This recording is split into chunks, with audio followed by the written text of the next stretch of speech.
In this video, we are going to derive the kinematics equations from calculus. Now remember, kinematics is based on the idea of motion in which the acceleration is constant. Right? That's the whole idea of kinematics. But how do we actually derive the kinematics equations from calculus?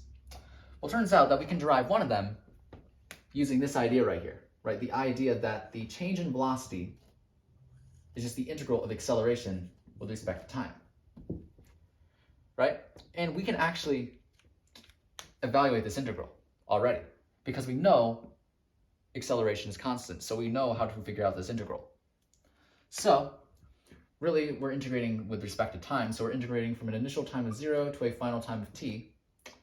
So it means our velocity, when we evaluate this integral, then really we're just finding the integral of a constant. So really, when we evaluate this integral, the integral, let's just say we have, like, for example, if we're just finding the integral of a constant, let's say we find the integral of 3 dx, right? We know that this is, the integral of 3 is just going to be 3x, right? And of course, you would add a constant. But in this case, since this is a definite integral, there's no constant here, right? So really, that's the same idea to what we're doing right here, right? We're taking the integral of a constant. In this case, it's a t. Right? So you get a t, of course, integrating from 0 to t. And yeah, that's the whole idea of what's going on from there to there, right? So next we are just evaluating this definite integral, right? We substitute t for t, substitute t for 0. So it's be a t minus a times 0, which we know this is just 0, so we get delta v is equal to at. Now, change in velocity is really the final velocity minus the initial velocity, which is of course equal to at. And then solving for v, we get that v is equal to v0 plus at. And so this right here is one of our kinematics equations, and we have derived it from this integral right here. Right, and so next we're going to figure out another kinematics equation from calculus, okay? So as you see, this one, not super bad, isn't it? It turns out we can actually find another one of the kinematics equations using this one right here. Right? We know that v equals v0 plus at. Right? We know this one now. Well, it turns out we also know what velocity is. Velocity is just the derivative of position with respect to time. So this is really equal to v0 plus at, right? And so what we could do now is we could move dt to the other side of our equation. So where we would say dr is equal to v0 plus at dt. And we could actually integrate both sides of our equation now. Right? We could now find the integral, we could integrate both sides, both of the equation. So when we integrate our position, we're integrating from, let's just say we're integrating from some initial position r0 to a final position r. Right? And really, when we're integrating time, we integrate from initial time 0 to some final time t.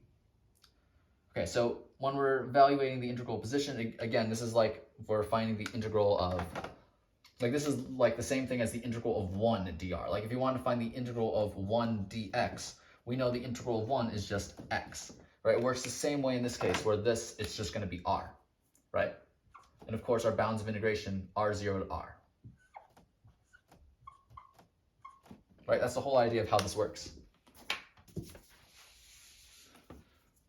Right, and this is equal to this integral right here. And we can actually evaluate this integral. In fact, we would be using the reverse power rule, right? The integral of v0, again, is just the integral of a constant, right? And we know the integral of v0 is just going to be v0 t. Now, the integral of at, it's just like if we were to take the integral, let's just say we take the integral of, in this case, we're going to take the integral of 3x.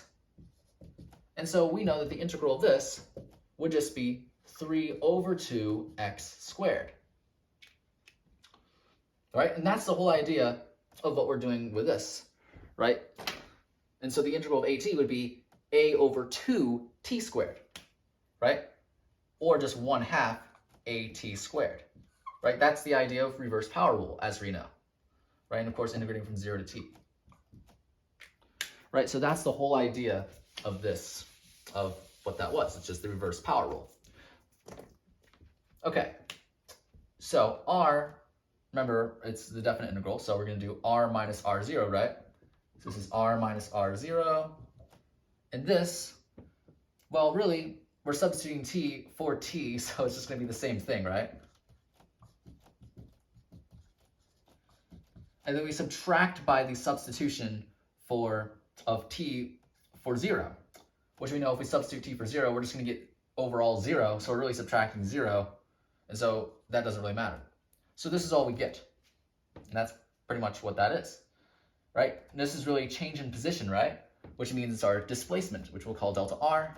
So really what we get is we get v0t plus 1/2 at squared. And as you can see, this is just another one of our kinematics equations.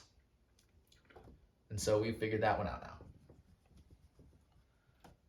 Right, so we figured out 2 of the kinematics equations. There's another one that we could actually figure out. Right, we could figure out another one, and instead of using this integral, we could actually use the integral for displacement, where we say displacement is just the integral of velocity with respect to time. Now, of course, we're integrating time from an initial time of 0 to a time of t, but instead of writing velocity as what we had right here, right, because normally you write velocity for what we have there, instead of saying velocity, we're going to say it's the average velocity. All right? If we were to integrate the velocity on this interval, it's going to be the same as the integral of the average velocity on that same interval, right? And so that's the whole idea. Now, average velocity is constant on this interval, of course. So really, we're taking the integral of a constant.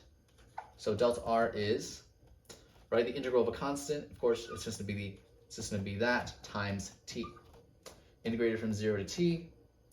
And so, of course, what we're going to get is, I'm going to move up to here, actually. And we get delta r is equal to this times t minus this times 0, right? So really delta r is really just that times t. And we know what the average velocity is, because we remember that average velocity under a constant acceleration is really, all it is it's v0 plus v over 2, right? That's average velocity, multiplying that by t. And so really what we get from this is delta r is equal to 1/2 t times v0 plus v. And so we have derived yet another kinematics equation from calculus. Okay, now we have one more kinematics equation to derive. And we know that this last kinematics equation does not involve time. There's no time in this last kinematics equation. So we have to make sure our last kinematics equation does not have time. And notice how we've always been integrating time from 0 to t, integrating time from 0 to t, right? 0 to t. We want to make sure we're not integrating time this time.